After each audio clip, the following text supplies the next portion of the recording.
We have another great issue this month, beginning with an article from the New England Journal of Medicine titled Lepoderin, a long-duration, small interfering RNA targeting lipoprotein A, where we are discussing this with the first author, Dr. Stephen Nissen. Then, we're going to talk about a very interesting article in Diabetes Care on the relationship between diabetes and anemia. Some surprising results here. Then another article from Diabetes Care on the efficacy and safety of finerenone in type 2 diabetes, a pooled analysis of trials where we'll be discussing this with one of the authors of this study, followed by two articles. The first, cardiovascular and kidney outcomes and mortality with long-acting injectable and oral glucagon-like peptide receptor antagonists in individuals with type 2 diabetes. This is a systematic review and meta-analysis of randomized trials published in Diabetes Care, and then a discussion of the CVOT of oral semaglutide, looking at cardiovascular outcomes in high-risk patients with type 2 diabetes, published in the New England Journal. And we will be discussing these two articles with one of the authors of the trials, Dr. Darren McGuire. Our first article this month is from the New England Journal of Medicine titled Lepoderin, a long-duration, small interfering RNA targeting lipoprotein A, the alpaca trial. Joining us to discuss this article, we're privileged to have Dr. Stephen Nissen, who is Chief Academic Officer of the Heart and Vascular Institute at the Cleveland Clinic and Professor of Medicine at the Lerner College of Medicine. Welcome, Steve. Thank you, Neil. Steve, this is such an important topic, and can you start by discussing the importance of LPA, which I think many in our audience are not as on top of as they will be soon, as well as then why the study was undertaken? First of all, your initial question is absolutely important. Many studies have shown, including one that we did in 48,000 people globally who already had atherosclerotic cardiovascular disease, only 13.9% of them actually had a lipoprotein A drawn. Lipoprotein A is a lipid particle strongly associated with development of both atherosclerotic vascular disease and aortic stenosis. About 20% of the global population have this. It's not being tested, even though the testing is inexpensive, because people have felt there's no treatment. Diet, lifestyle, statins, nothing was affecting levels. It's a genetic disorder. And so people weren't testing. That is in the process of changing. And that's why this topic is so important. And it really is. And the idea of not testing for LPA, because currently we can't do anything about it, makes as much sense as not asking about family history, right? That Yes. There's a lot we do around other risk factors that are influenced by what we know about someone's risk. But now we're on the verge of actually having some treatments here. Can you tell us about the background for this particular study, the methods, and then we'll go over the results? As you point out, Neil, there are multiple drugs now in development, and the only way you can beat a genetic disorder is to interfere with the messenger RNA or alter the gene, but interfere with the messenger RNA that codes for the protein that is needed to assemble lipoprotein A. Lepoderin is being developed. It's a drug being developed by Eli Lilly. We've reported on phase 1, which was very small. And this was now a pretty good sized phase 2 trial, the alpaca trial, with 320 patients. We studied a variety of doses, but the really interesting dose was the one we expected to be the optimal dose, which is 400 milligrams. And when we studied these people, and these are all people that had levels of lipoprotein A greater than 175 nanomoles per liter. Upper limit of normal for most laboratories is 75 nanomoles per liter. So these people were at least twice as high as the upper limits of normal. And they were administered a dose at baseline and at 180 days, essentially 6 months later. But those doses, in some cases, were drug and in others were placebo, is a randomized trial. For the group that got 400 milligrams at baseline, and that's both those that were going to get placebo 6 months later and get a second dose of drug, we specified as the primary endpoint the time averaged reduction in lipoprotein A from day 60 to 180. And we got a rather remarkable 93.9% time average reduction in lipoprotein A all the way out to 180 days. And interestingly enough, from 30 to 360 days, reduction was 88.5%. So that's going out for a full year. In those that got a second dose, the time average reductions were 95%. Essentially, levels of lipoprotein A were near to zero. In fact, many of the participants were below the lower limit of detection for the assay. So a really effective interference with the message for apolipoprotein A, which is used in the assembly of lipoprotein A particles. Now, of course, safety is also very important. And really, there were no treatment-related serious adverse effects.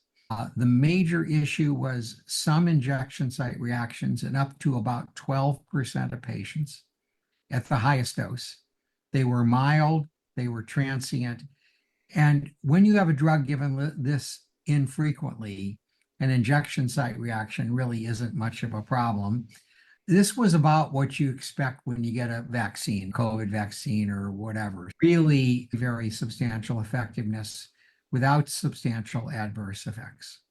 Pretty amazing results. And from a practical point of view, if it eventually gets FDA approved, and I'm sure now it's moved on to phase 3, which we'll mention in a minute, but it's sub-Q given infrequently. It's something that could be given 20% of the population, makes it a primary care medicine eventually. It's something that has to be addressed broadly.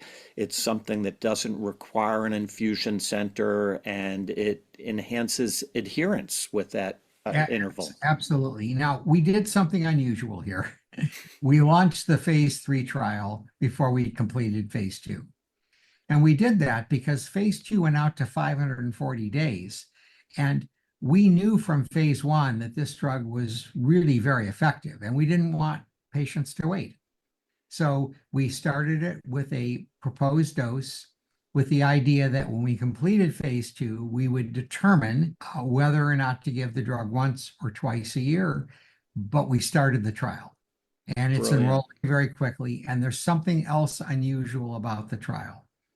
It's the first trial that includes primary prevention patients, not just secondary prevention patients. Wow. So we have a very large group of primary prevention patients in the trial. Our goal is to find out whether lowering lipoprotein A is effective in people both in the primary prevention and the secondary prevention setting. Let me tell you why this is so important. There are 1.4 billion people on the planet that have this disorder, and 64 million in the United States. We got to find these people. We have the opportunity, we hope, to be able to offer them a treatment.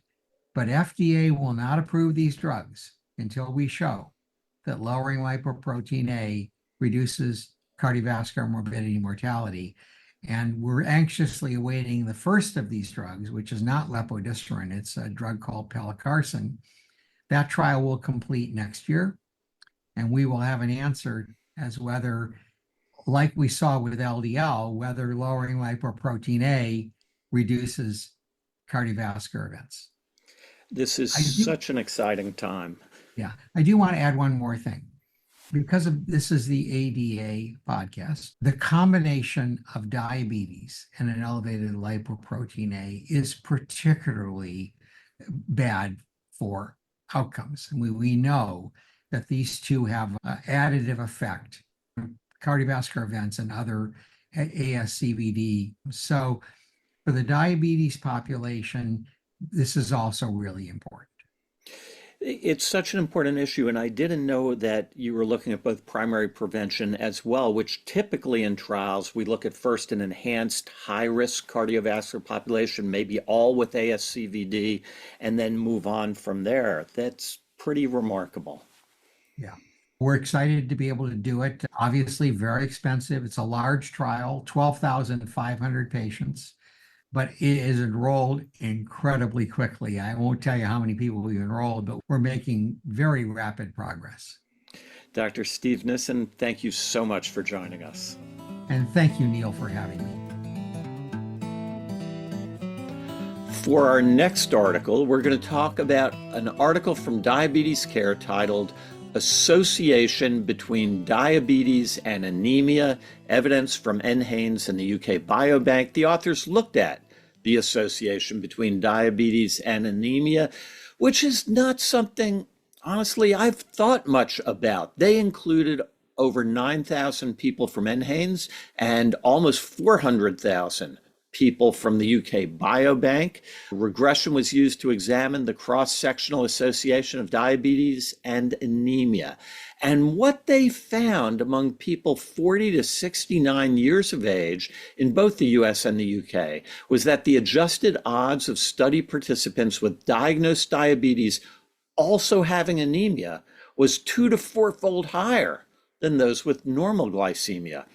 Over a median follow-up of almost 14 years in the UK, 42,000 people, a little over 10% developed anemia. The adjusted hazard ratios for incident anemia, that is developing anemia, comparing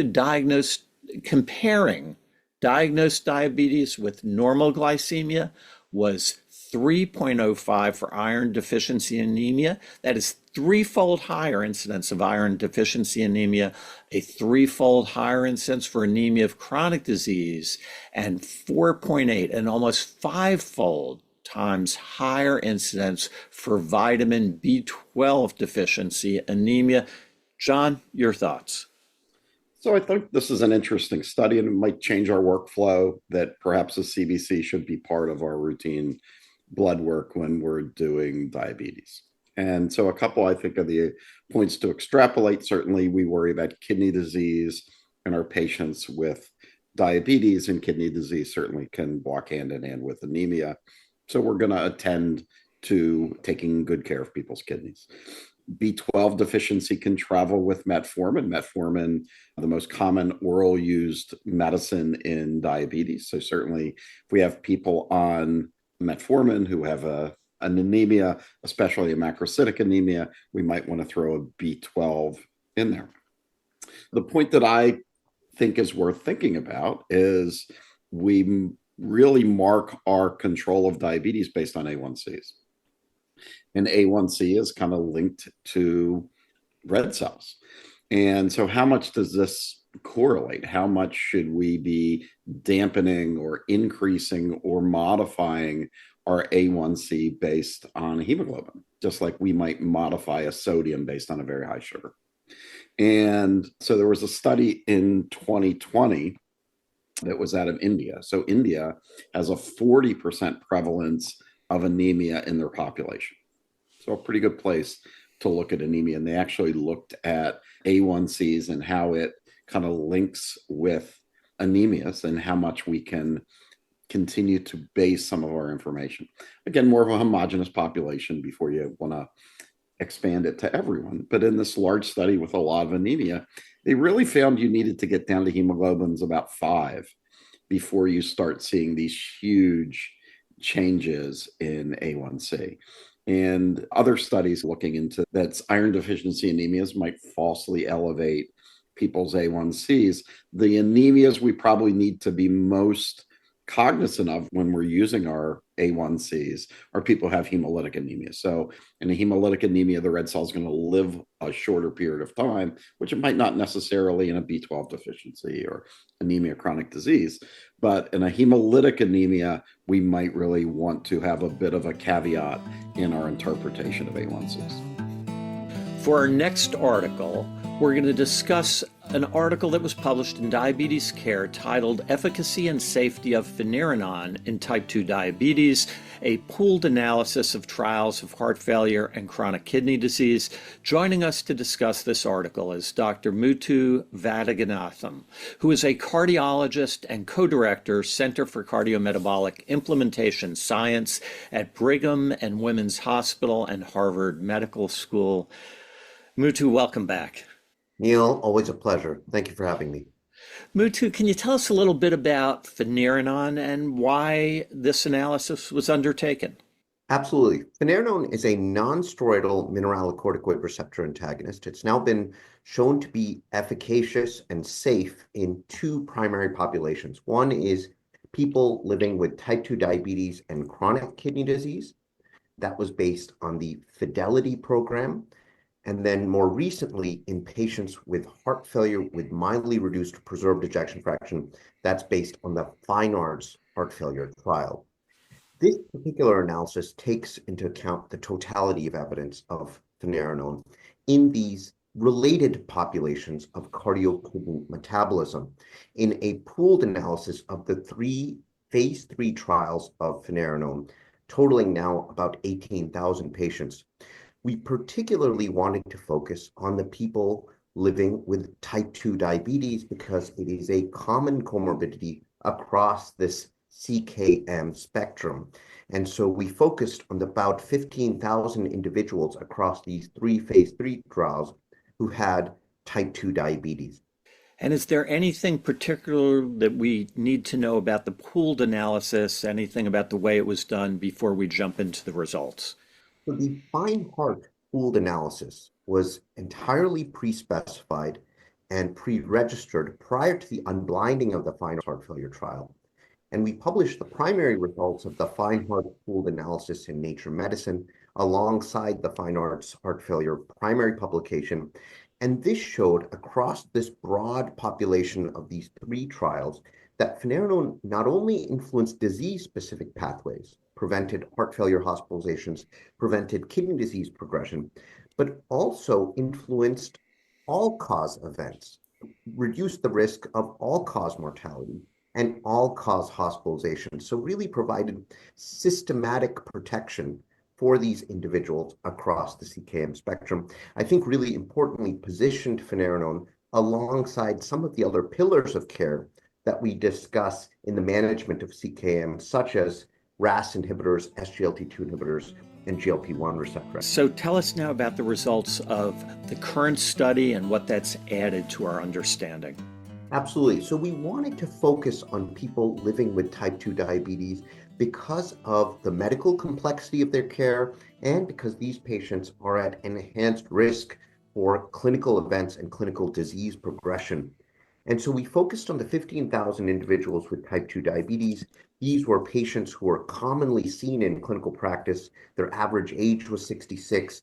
About a third of individuals were women, and the average A1C at baseline was 7.6%. They had a varied background use of glucose-lowering therapy. A number of individuals, about 17%, were on insulin, or another 13% were on insulin and metformin. Many individuals were on metformin alone or metformin in combination with sulfonylurea. But most importantly, the treatment effects of finerenone were entirely consistent, irrespective of not only background use of these therapies, the background glycemic regimens, but also background hemoglobin A1C. Across a broad spectrum of hemoglobin A1C in these trials, the treatment effects of finerenone was entirely consistent, meaning finerenone can really be layered or added alongside existing regimens in a safe and effective way. And not only, again, showed prevention of disease-specific pathways, but also prevention of overall events entirely consistent based on that background use of medicines and glycemic profile. And that's so important. Was it also true on top of SGLT2s and or GLP-1s? Very important point. And part of the reason we undertook this is because the use of SGLT2 inhibitors and GLP-1 receptor agonists have, of course, been accelerating across these disease populations. And with the addition of the more recent fine arts heart failure population, we had a sufficient number of people now treated at baseline with one or both of these therapies. And reassuringly, the treatment effect on key endpoints and the safety profile of finerenone was entirely consistent, irrespective of people were pre-treated, already on an SGLT2 inhibitor or GLP-1 receptor agonist or not. And so that again provides reassurance that these are additive approaches to care and that they can be incorporated in a complementary manner in treatment regimens in people with type 2 diabetes, especially who face high risks of clinical disease progression. And that's so important because very few of our people with diabetes are on just one or even two medicines. And we really have moved from a glucocentric approach to a risk-based approach, a more personalized approach. What do you see as the clinical implications of this analysis? I think treatment guidelines have often been in individual disease-specific silos. We've often had diabetes guidelines, heart failure guidelines, kidney disease guidelines. I think now we're understanding these therapies have really broad implications to people and that extend maybe well beyond the disease that was intended to focus on.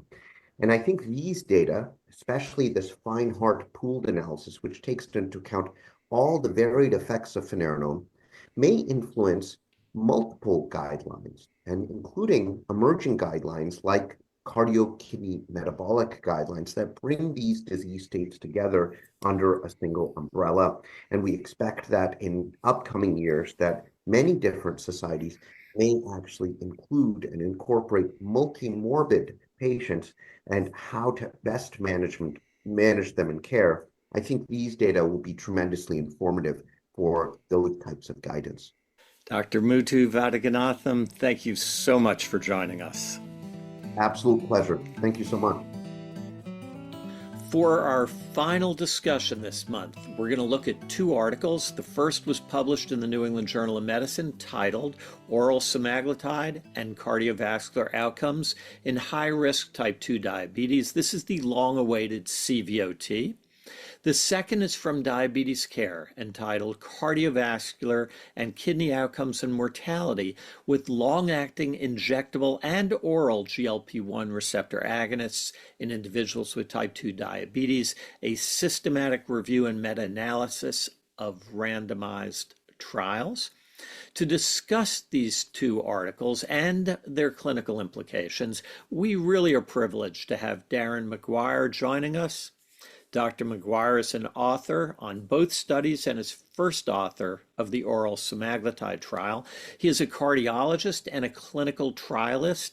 He is the Distinguished Teaching Professor of Internal Medicine at the University of Texas Southwestern Medical Center in the Division of Cardiology. He is the Director of the Parkland Hospital Health System's Outpatient Cardiology Clinics. He is Deputy Editor of the Journal Circulation and a whole bunch of other titles as well. And frankly, just an all-around good guy.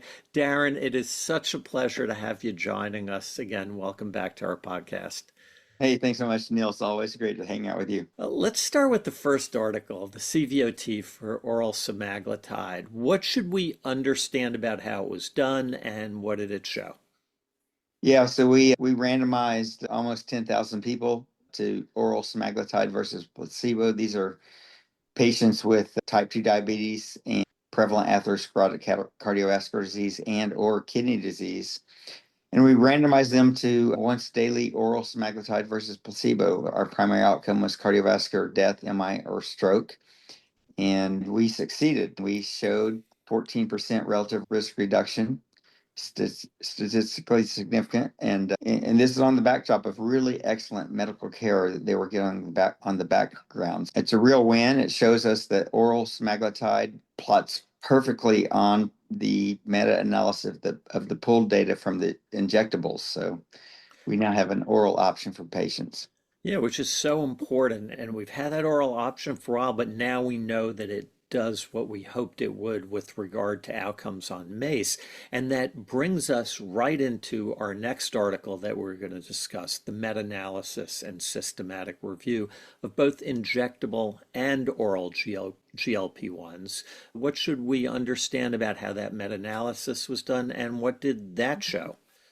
Yeah, it was remarkable. When we first saw the data, when we first got the result from the SOUL trial, it was amazing that the 14% relative risk reduction mapped perfectly onto the class effect that had been seen before in the meta-analysis of the injectables. We went into the trial hoping to see if we can demonstrate efficacy, and it mapped perfectly to the 1,000th decimal point. It's amazing. And when we did this updated meta-analysis, we didn't move the needle at all because the needle was already there. And we just put this squarely into the domains. The oral option is as good as the injectables.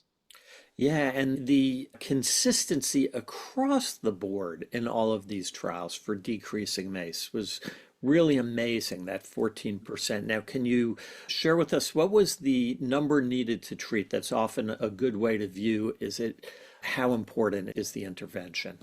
Yeah, so we pre-specified a number needed to treat analysis at 3 years. We knew we would have, it was an event-driven trial. We needed to collect over 1,225 events, and we wanted to collect number needed to treat when we had the most robust data. And so we knew we would have a median follow-up of 4.5 to 5 years. And we established that 3 years, we analyzed the absolute risk difference, which was 2%, which yields a number needed to treat of 50. So 50 people treated for 3 years yields a clinical benefit. People look at that number and they say that means 49 people didn't achieve the benefit, but you have to realize this is squarely in the context of the effect of aspirin for secondary prevention, moderate dose statins, good blood pressure control. So although it's everybody doesn't benefit, but we think over time they would, it's really, this puts this right in step with all of the cardiovascular therapies we use for ASCVD.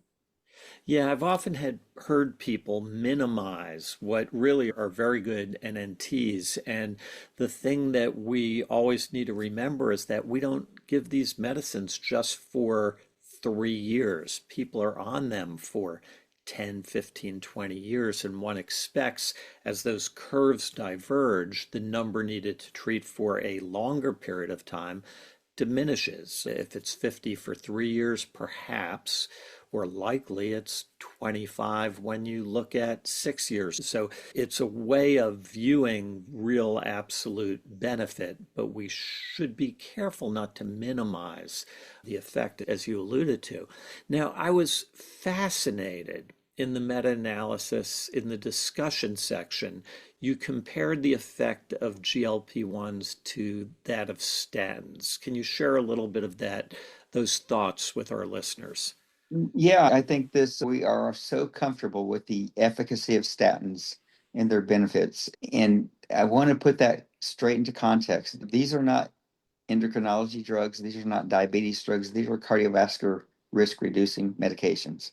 And they're squarely in the wheelhouse now of cardiologists, of primary care providers. We brought the nephrologists on board. And this is an add-on benefit to aspirin, statin, blood pressure control. We're not treating glucose, we're not treating glycometabolic stuff per se. We're treating risk of the patient, and it's reduced with these medications. Yeah, and it's impressive. And I love the way in the discussion you also alluded to the fact that statins are only cardiovascular benefits, really, and the GLP-1s also have very well demonstrated effects on decreasing progression of chronic kidney disease, the FLOW study, and Right. heart Exactly. failure, and really And weight. robust. And weight. Good point. Yeah. Yeah, and so really robust effects across many different organ systems. So, Darren, if we were to summarize this, what do you feel are the take-home points for our audience? The take-home point from our study is there are a lot of people who have eligibility indication for a GLP-1 receptor agonist even access to the medications, but don't want to take an injection.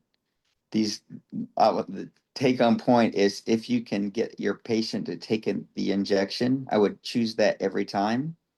But for whatever reason, if they don't want to do the injection, we now have an oral option, once daily tablet, and it maps right on the efficacy of the outcomes we've seen from everything else.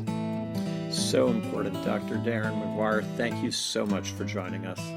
All right. Thanks so much, Neil. It's great seeing you always. You too. For more information and links to the articles that we discussed in this issue, just go to diabetesjournal.org. Until next month, keep listening And keep learning.